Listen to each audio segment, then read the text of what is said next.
हाँ जी, नमस्कार जी सर।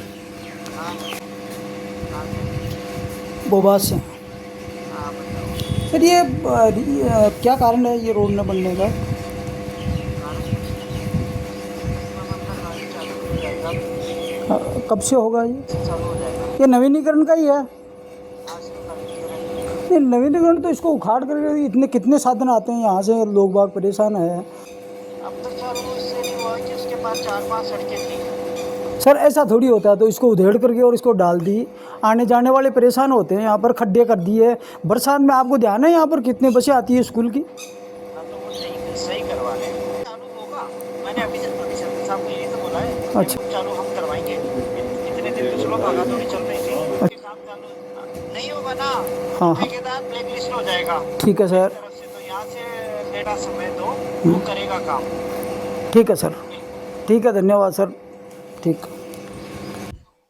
आज हम कालक गांव में बैठे हैं।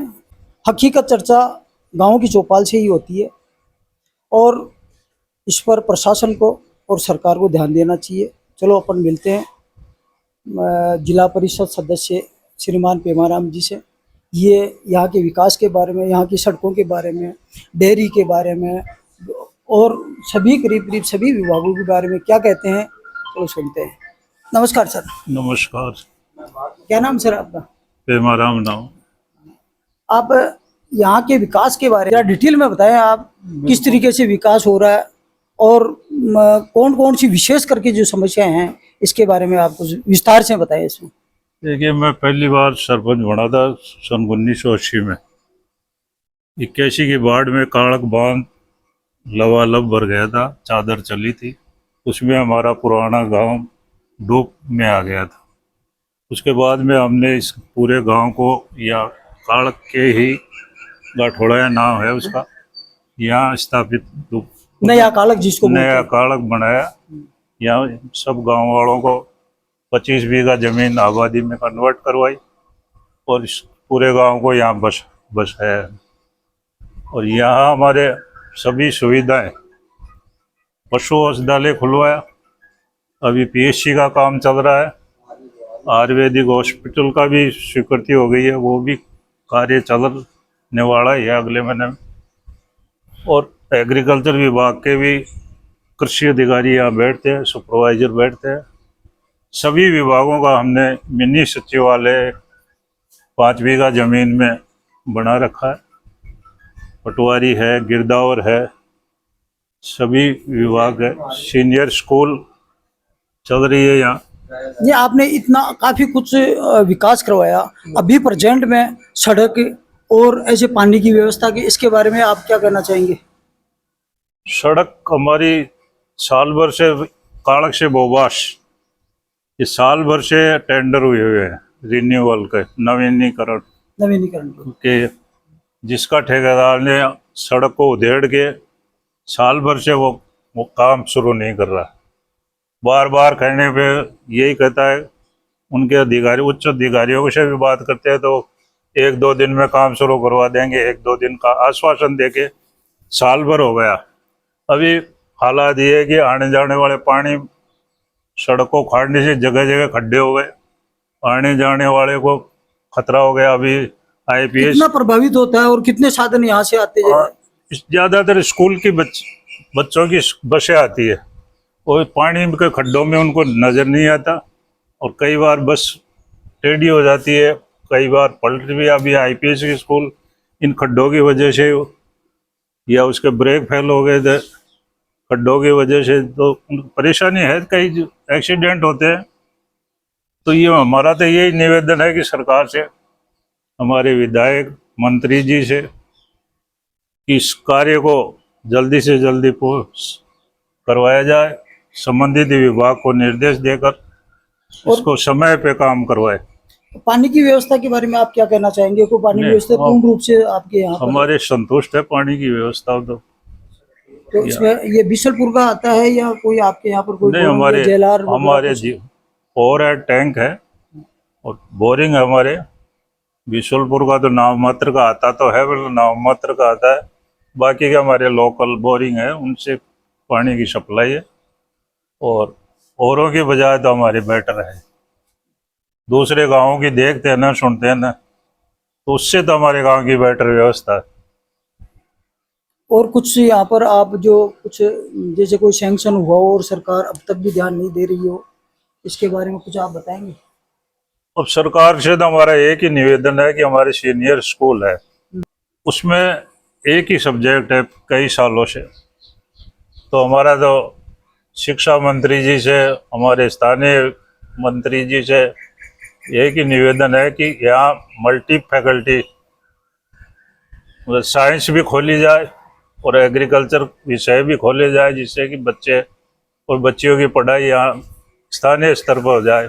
हमारे भवन की कोई कमी नहीं है, सरकार को कोई एक्स्ट्रा खर्च नहीं करना पड़े, खाली एक आदेश कर दे, सब्जेक्ट एक टीचर लगाने पड़े, सब्जेक्ट टीचर लगाना पड़ेगा, और बाकी कमरे है, लैब है। अभी हमने वहाँ स्कूल में 15 कंप्यूटर की व्यवस्था करवाई है, वहाँ एलईडी की व्यवस्था करवाई है, स्मार्ट क्लास की व्यवस्था करवाई है हमारे फिनिश सोसाइटी, आवास सोसाइटी की तरफ से, एनजीओ की तरफ से। नहीं, आप ये कालक बांध के बारे में कुछ कहना चाहेंगे? कालक बांध बहुत पुराना बांध है, 1885 में बांध महाराजा माधव सिंह जी के टाइम में ये बना हुआ। 81 में इस बांध की एशियन गेम के बाद में इसको रिजर्व रखा था। जम्मा रामगढ़ के बाद में एशियन गेम्स हुए थे, तैराकी के प्रतियोगिताएं वहाँ हुई थी, उसके बाद में यहाँ भी रिजर्व रखा था। किंतु बांडी नदी पे अतिक्रमण होने से बांडी नदी 81 के बाद में यहाँ नहीं पहुंची, और सरकार की लापरवाही, आज एक छोटा सा नाला हो गया, चारों तरफ अतिक्रमण हो गए, उसकी कोई चिन्हित नहीं की जा रही है। आज बांध पे अतिक्रमण हो रहे हैं, बांध के अंदर भराव क्षेत्र के अंदर पक्के निर्माण हो रहे हैं।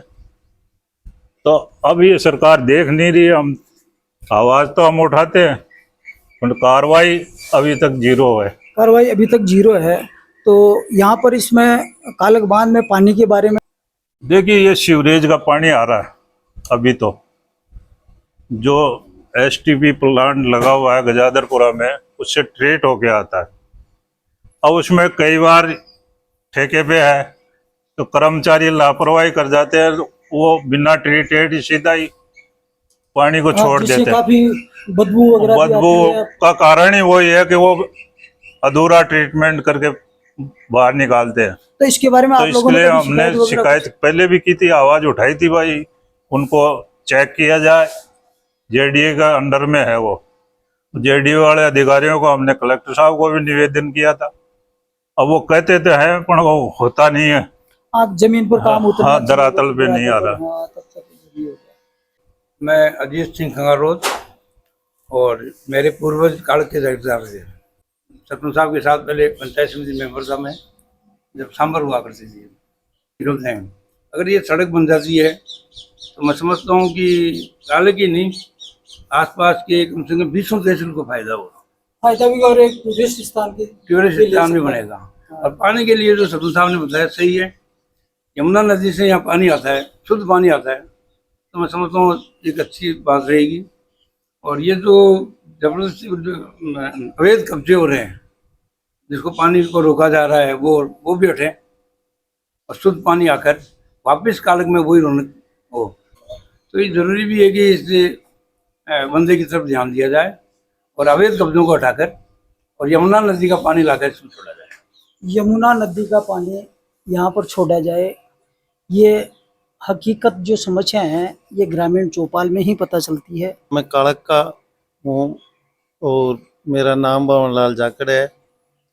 जहाँ कालक सिखे जड़ास है उसमें रोड बनी हुई है, ये रोड बंद हो गई पानी के चक्कर से।